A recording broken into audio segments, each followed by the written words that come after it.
Welcome to First Light, the podcast where we explore stories of transformation, leadership, and purpose. I'm your host, Chris Keller, and today we're joined by an incredible guest, Seth Price. Seth is the managing partner of Price Benowitz, a mid-sized law firm operating across multiple states, and the founder of Blue Shark Digital, a leading digital marketing firm specializing in law firm SEO. Today we'll dive deep into his insights on business transformation, the intersection of law and leadership, and his commitment to personal and professional growth. Stay with us for our powerful conversation.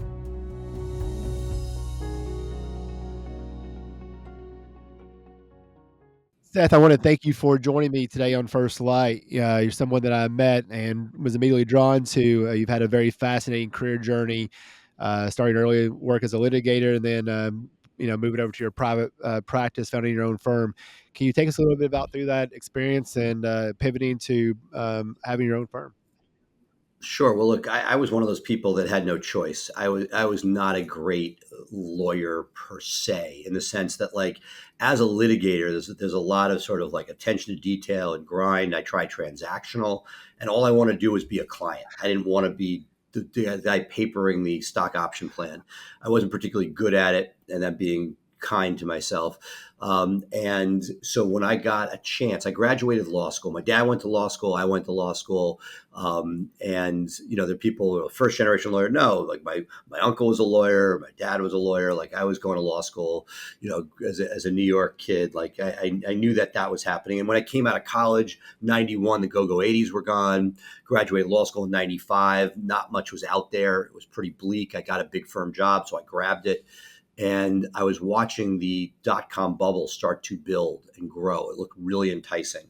So I bailed out of law and went to New York for my first startup, sat on an egg crate in a startup in New York City with a buddy, and ended up finding my way over to uslaw.com, which is a precursor to LegalZoom or FindLaw and those companies. The bubble burst in 2000. By 2001, everything was gone. It was just decimated, and had to reinvent myself. I didn't want to go back to practicing. Around 2002, 2003, my law school college friends, with a fraternity brother as well as law school classmate, he wanted to practice law. He had burnt out at the public defenders, and I didn't. So from day one, we divided and conquered. He had the chief lawyer role, and I had the chief marketing operations role. And that's, pretty daunting for two guys in his basement with no cases.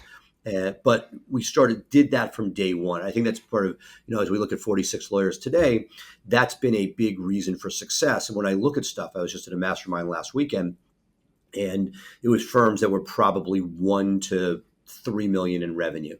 And the thing that I saw over and over and over again was that until somebody is working on the business, starting with like an admin, then maybe a firm administrator or office, something beyond an office manager, God forbid a COO at some point, but that continuum, when there is somebody to do that. And I feel like for us, what drove us was the fact that I didn't have a caseload and I could focus on seizing opportunities, developing marketing. And that was sort of the secret to our success. We'll talk a little bit about the acumen of business, because we go to law school, we get this law degree, but they don't necessarily teach you the business of law. So talk to us about where that business of law, that acumen came from to run a business. And I know you've jumped into other businesses as well. So talk about that entrepreneurial spirit, how that really was born in you, and how you've taken that to grow your law firm and also grow other businesses.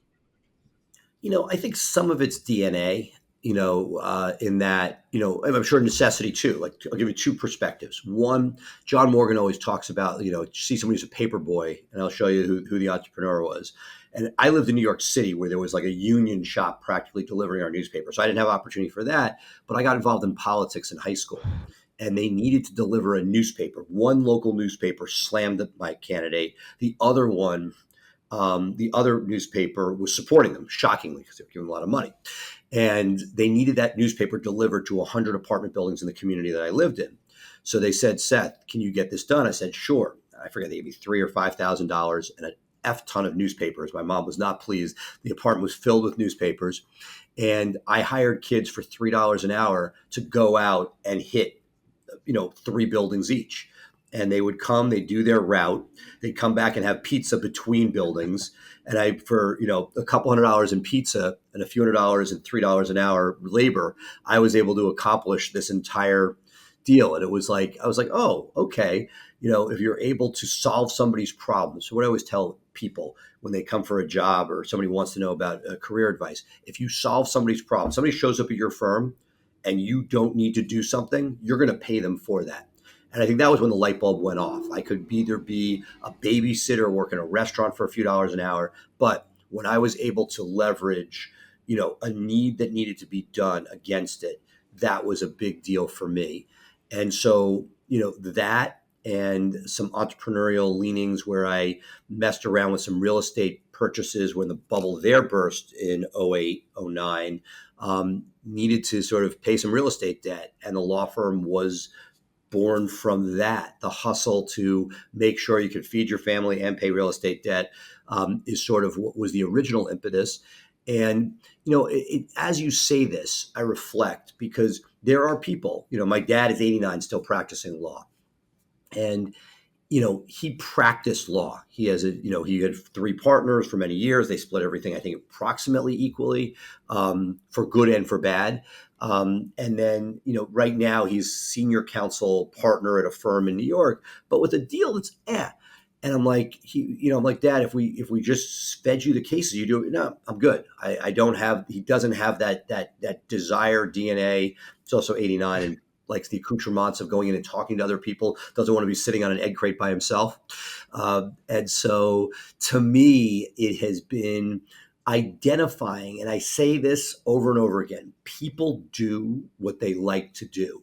If you like this podcast, it's going to be a huge success. My law partner is a lawyer's lawyer. I gave him a white collar criminal defense podcast. There are 3 episodes from 4 years ago and nothing else. So if you enjoy the tinkering and the stress and all that stuff, you will do it. If you enjoy doing podcasts, you'll do it. But if you don't, if you really want to grind and practice law, telling yourself that you're running this, it doesn't usually end particularly well or as well as it can if you actually can take some joy in that component of building and growing versus practicing the law. And one thing that's been really impressive about your journey is the growth of your firm and how you grew from that, one office, you and a partner, to now being multi-state, having 40 plus attorneys. So, talk to us about the lessons that you've learned along the way about growing and scaling a firm. And I think, the way we look at firms now versus the way I used to look at it before, kind of this eye-opening experience is,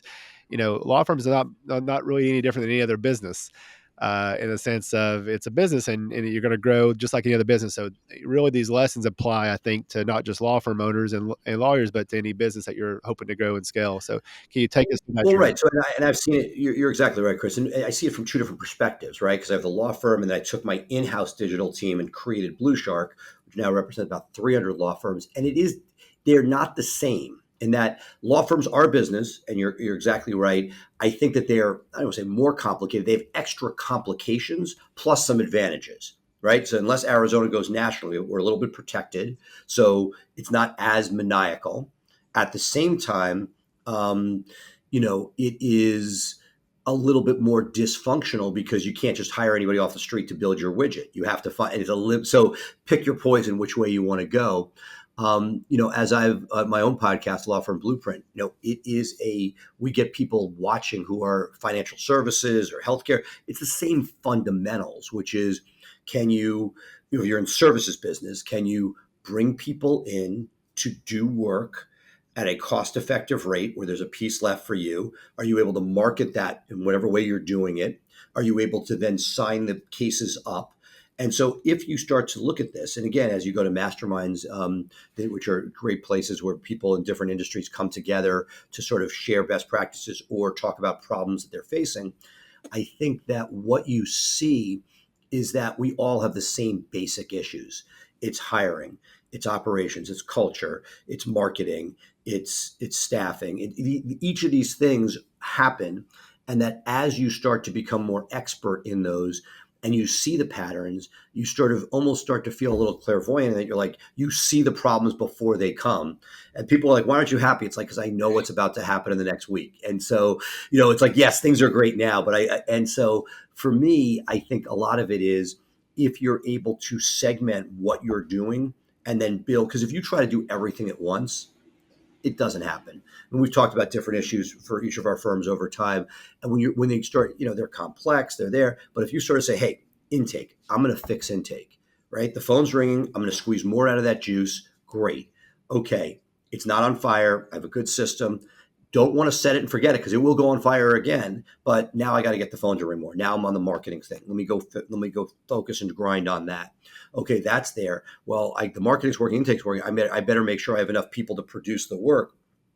And as you sort of look at that, change the terms, go to any business, right? It's how do you get your leads in? How do you convert those leads, and how do you produce that service for people? And when you figure that out, let me know, because that's the game I'm always on the treadmill for.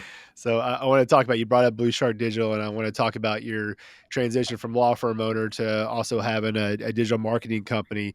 Take us through that. How Blue Shark was born, and what you're doing with Blue Shark. Sure. So basically, I built the firm on digital marketing. I loved it. Talked about before, you do what you love, and I would sit around with a guy, and in one case, a woman. Every 2 years, they'd leave me. This happened for the first 10 years of the firm. Brought somebody. They were helping me tinker. We built some websites. We used some outside groups. We did this and that. And then 2 years later, almost on a dime, they'd be like, "No, I want to be a sports agent. No, I'm going to go solve the AIDS in Africa issue." Whatever it was, there was always an issue. And they'd always left. And I was like, damn. So I had a life moment where I got sick of that, and I wanted to reinforce not having that. I also had a situation where the person I had picked was not great at managing, very good substantively, but not great at managing. And I made a move. I took our intern, who was then sort of a marketing associate, and said, hey, I think this guy's got some chops. And I went to the person who was in charge and said, I got good news, bad news. Good news is you're not getting it. You're keeping your salary, but the bad news is you're reporting to this guy. And it worked. And then I was like, okay, now I have a structure. I had a team of 7, but if I wanted it to be stable for me, I felt that I needed to give them opportunity, a career track. And as an internal person, it wasn't paying great. I would have that same turnover. Maybe I get an extra 6 months or a year, but it wasn't great. And so by doing this, it was giving opportunities to people there, which did 2 things. One, kept them there, but it stabilized what we saw for Price Benowitz, because Price Benowitz's marketing was then more secure, and that I didn't have that risk factor that when the head person left, it would be gone. And I think that's by sort of to sort of use that. The flip side of that is what law firms are always thinking about themselves. An agency, they seem expensive, but if I hire a person, it's probably not that much different. And one of the things that always I sort of snicker at is when people talk about what percentage of marketing do you spend at the firm, and most of the people don't include W-2 incomes, which is kind of interesting because one W-2 income could be just as much as an outside agency. And the downside of a person for me was one person doesn't know everything. They don't know paid, organic, links, content, local, social. And so the first thing is they're going to only be good at certain things, not everything. And second, when they leave, you're kind of effed. And so I sort of, to me, it was that balance. Can you create a mousetrap? At the time when I started this 9-10 years ago, there wasn't a solution that I loved. There was nobody out there that was scaling high quality digital. We now have a few decent competitors, but at the time there really wasn't. There were people that put themselves out there, but it was like, oh, the lawyers spend money, but not that they really got the lawyers. And as you know, we got all sorts of mishigas that is, every business lawyer has issues. I mean, you're an entrepreneur, you're a little bit crazy, but lawyers in particular, I think, come with their own special issues. And that when you figure out how to tame that, you can do some really incredible stuff. Yeah. And I want to talk about, you brought up your podcast as well. So talk about kind of starting a podcast, going that road. And I know you've got years of a podcast on me. I think you guys started this back in 2022 or so. So talk about, that aspect of, personal branding, getting yourself out there. I know you're also speaking at a lot of conferences. You're a part of a lot of different mastermind groups and coaching communities. So talk about that personal branding and kind of get yourself out there in ways like podcasts. When I started, I wasn't thinking personal branding at all. It was COVID. Jay Ruane and I were sitting at home, and we sort of modeled this after the 2 old guys on the Muppets in the balcony yelling at each other, and it became sort of business therapy. Over the years, I've expanded. I have a podcast on SEO, the SEO Insider, and one on conferences where we just talk about what's coming up next to conferences. All of that said, I think that the podcast is a fantastic vehicle. Personal branding sounds fancy, although I'm sure it's legit and it's a legit thing. But I would say when I meet a B2B lawyer, right, somebody doing business to business law, my first thing I say to them is like, don't spend money on SEO. You need a website, but SEO is your last thing you should be spending money on. Do you have a podcast? The beauty of the podcast, Chris, if you called up and said, hey, Seth, we haven't caught up. We've had some amazing dinners in the suburbs of Atlanta. We've really had some great times, but we've never sat down and had a really deep conversation. This is one of those moments where you're like, hey, you sent me a podcast link. I'm here, right? As will other people. During COVID, I could get anybody. I had Michael Gerber. I had Vern Harnish. I mean, I had these legends of the space. So just from a straight networking point of view, it is an incredibly powerful and dynamic piece. Then as you start to develop and you think about, whether personal branding or otherwise, it's God forbid people listen to it. I go to conferences now and people are like, I love it. I listen to it all the time. To me, the idea that you are able to have your voice out there, yeah, it comes down to personal branding, but the fundamentals of it, what I get having these conversations and what I've learned and sort of keeping in touch with people I wouldn't otherwise, to me, and I'll leave this out there to anybody listening, I'll show you the most sort of maniacal, transparent version I've seen. There's outsourced groups that want to do outsourced labor for Blue Shark. They'll invite me on their podcast. They'll be very nice to me. They will sing my praises. They'll say some very nice things. They'll ask me questions. And at the end of it, there's a soft pitch, but it's very, I see what's going on. And you know what? I'm okay with it. It's good content. It's helping people out there. And to me, it is such a powerful tool.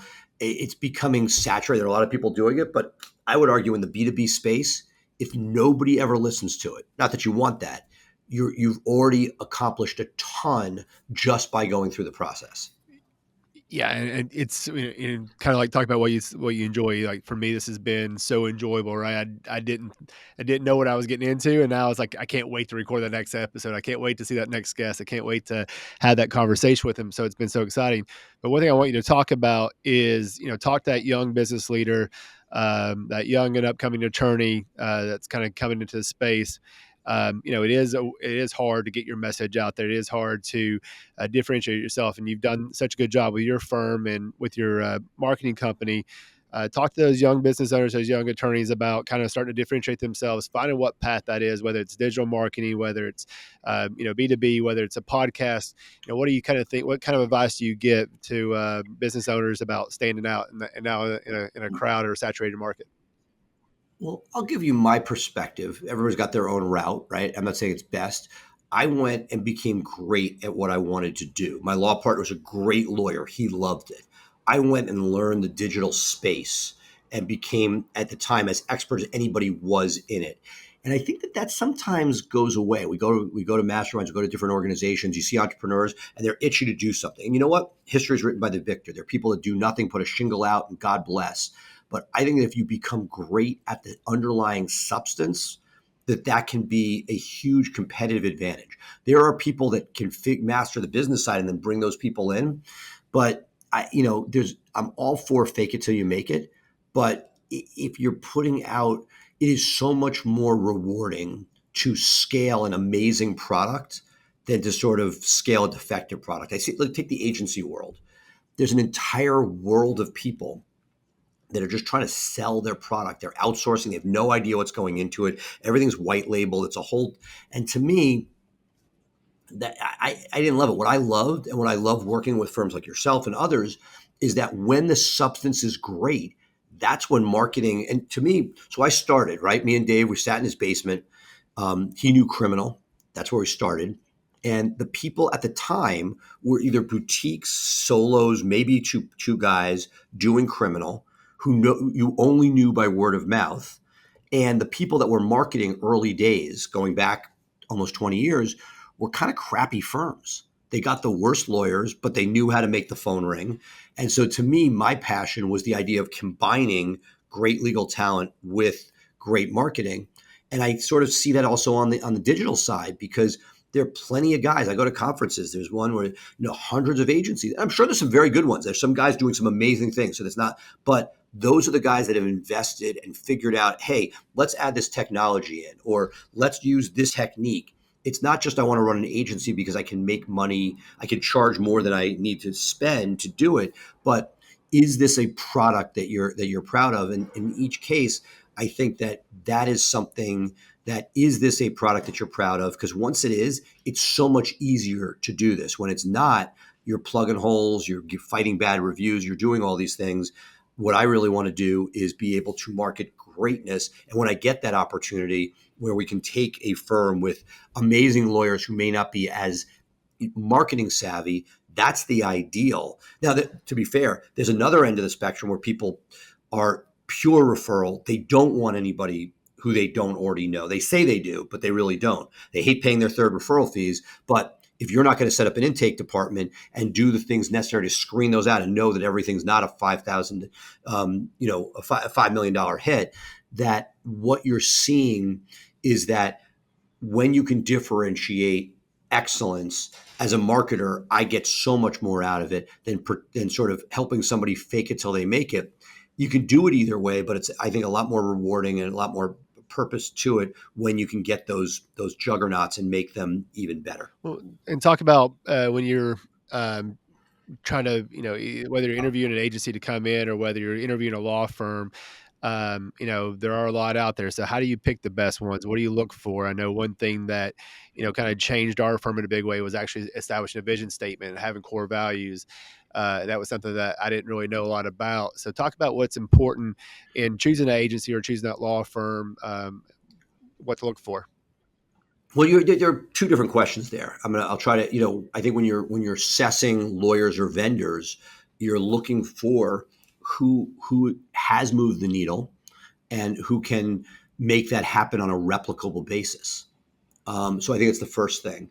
And I think it's listening not for what you want to hear, but hearing sort of what are those obstacles. And that I think that as a marketing agency, the most frustrating thing is that there are, particularly in the SEO world, time frames that are in play.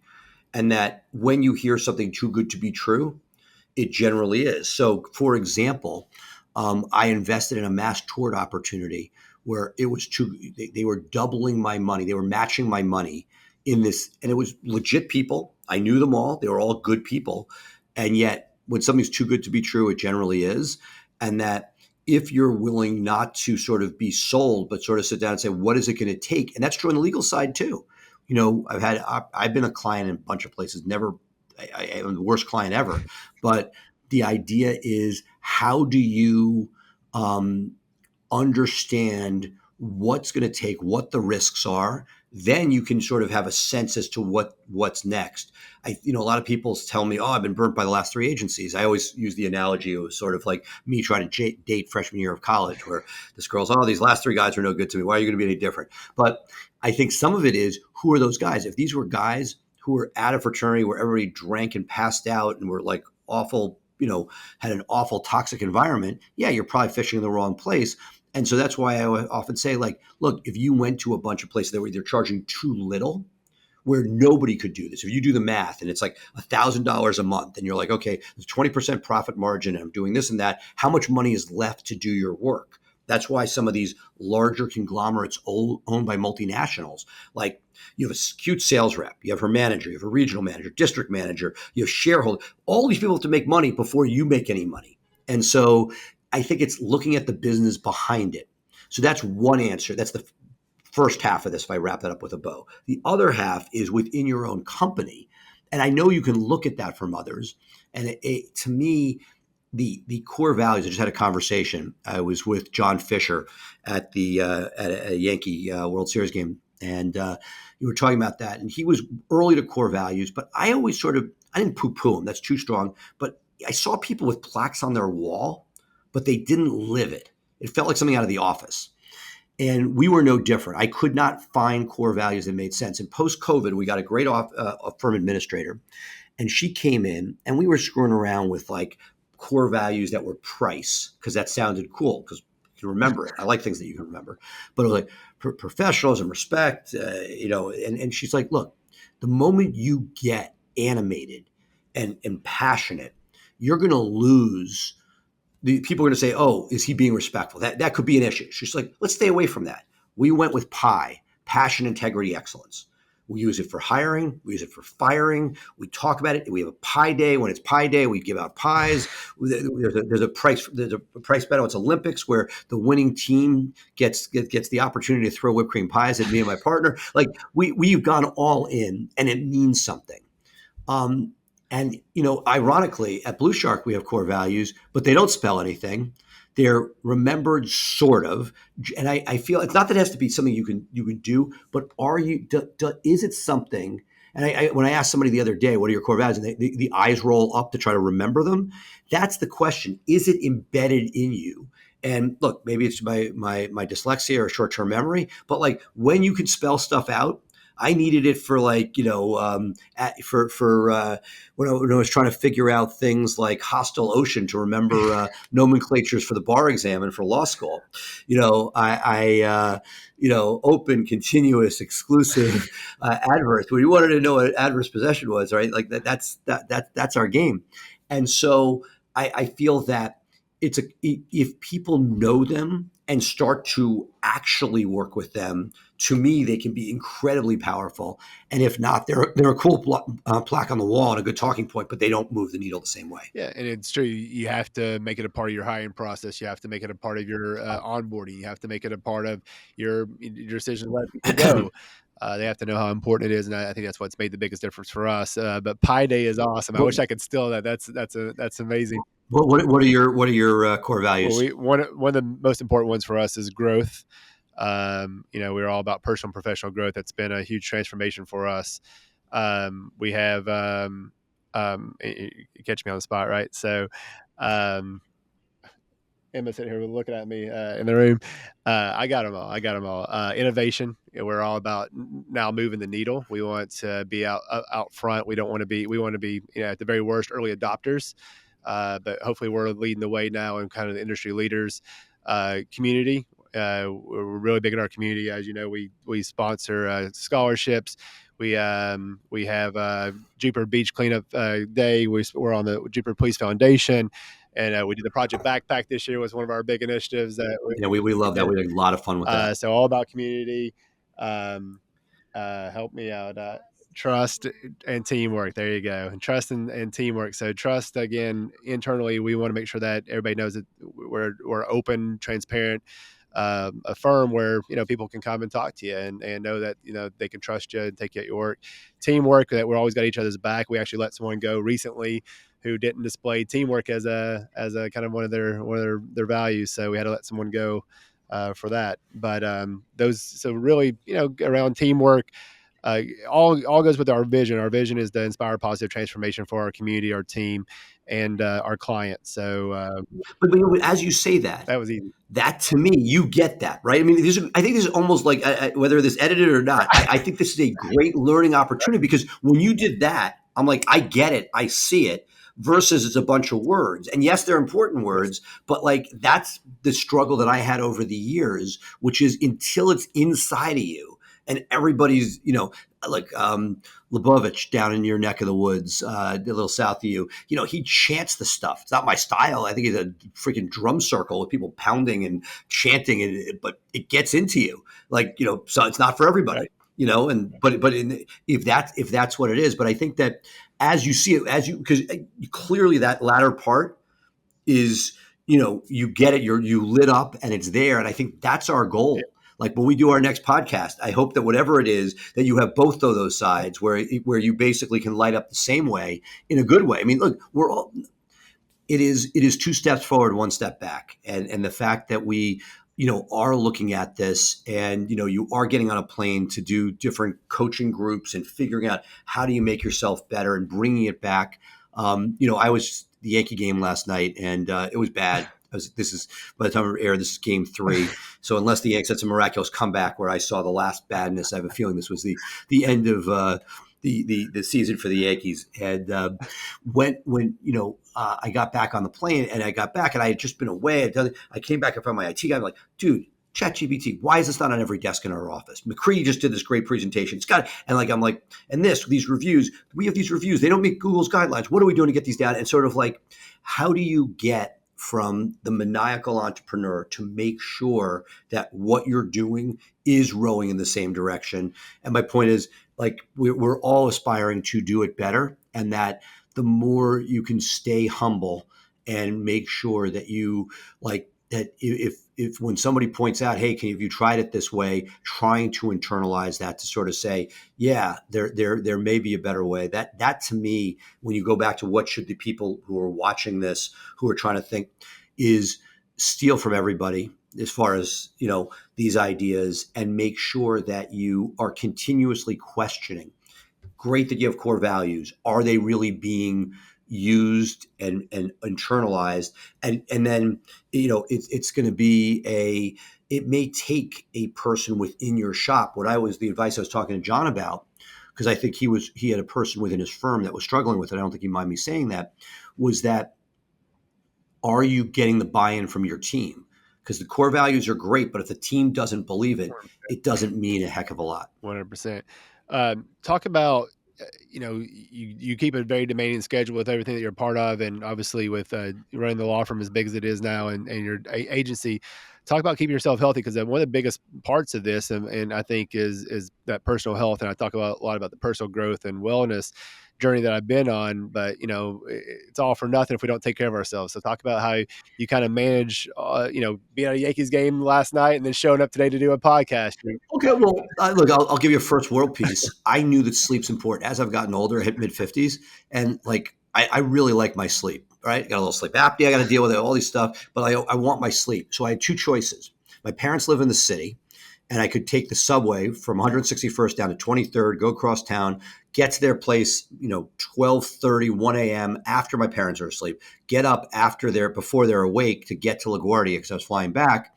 Or, money solves a lot of problems. I was able to cash a few points in, get a hotel next to LaGuardia, had a beautiful night's sleep, slept 8 hours, got on a shuttle, went to the Amex Lounge, had breakfast. So some of it is, I think, leveraging resources when you have them to make your life slightly easier.